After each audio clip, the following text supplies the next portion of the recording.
ഇത്തവണെങ്കിലും നമ്മൾ യോഗ്യത നേടുമോ? നിങ്ങൾക്ക് എല്ലാവർക്കും അറിയുന്ന പോലെ തന്നെ നമ്മുടെ ഇന്ത്യയുടെ വേൾഡ് കപ്പ് ക്വാളിഫയറിന്റെ 2ാം റൗണ്ടിലെ അവസാന മത്സരമായിരുന്നു ഖത്തറിനെതിരെ. ഇന്ന് നമ്മൾ ഇന്ത്യ ജയിക്കുകയാണെങ്കിൽ നമുക്ക് ഡയറക്റ്റ് ക്വാളിഫിക്കേഷൻ ആണ് 3ാം റൗണ്ടിലേക്ക്. കൂടാതെ ഏഷ്യ കപ്പ്, അടുത്ത വരുന്ന ഏഷ്യ കപ്പ് കളിക്കാനുള്ള ഒരു ഓപ്പർച്യൂണിറ്റിയും ഡയറക്റ്റ് ക്വാളിഫിക്കേഷൻ നമുക്ക് കിട്ടും. ഇന്ത്യക്ക് 2 ചാൻസസ് ആണുള്ളത്. ഒന്ന്, ഖത്തറിനെ ബീറ്റ് ചെയ്യണം. രണ്ടാമത്തെ വെച്ചാൽ ഖത്തറിനെ ഇന്ത്യ ഡ്രോയിൽ പിടിക്കണം. പക്ഷെ അത് അടുത്തൊരു കളി, ഇന്ത്യയുടെ കളി കഴിഞ്ഞിട്ട് കുവൈത്ത് വേഴ്സസ് അഫ്ഗാനിസ്ഥാൻ കളിയുണ്ട്.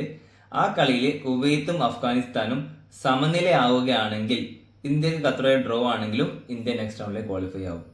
സോ നമ്മൾ ഈ കോടിക്കണക്കിന് വരുന്ന ആരാധകർ ഇന്ന് ഇങ്ങനത്തെ ജേഴ്സി ഇട്ടിട്ട് ഗ്രൗണ്ടിൽ കളി കാണാൻ, ടി വിയുടെ മുമ്പിൽ കളി ഇരിക്കുന്നുണ്ടെങ്കിൽ അത് ഇന്ത്യൻ ഫുട്ബോൾ വിജയിക്കണം അല്ലെങ്കിൽ അടുത്ത റൗണ്ടിലേക്ക് യോഗ്യത നേടണം എന്നുള്ളൊരു കോൺഫിഡൻസോട് കൂടിയിട്ടായിരിക്കും. സോ നമുക്ക് ഏകം പ്രാർത്ഥിക്കാം. ഖത്തറിനെ നമ്മൾ ബീറ്റ് ചെയ്തിട്ടില്ല ഇതുവരെ.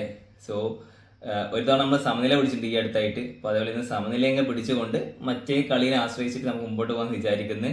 സോ ഇത് നല്ലൊരു കളി ഇന്ത്യ കാഴ്ചവെക്കട്ടെ. നമ്മുടെ ഫുട്ബോൾ കോച്ച് ഷേക്കയുടെ നെക്സ്റ്റ് വീഡിയോയിൽ നമുക്ക് ഇനി കാണാം. അതുവരെ സീ യു.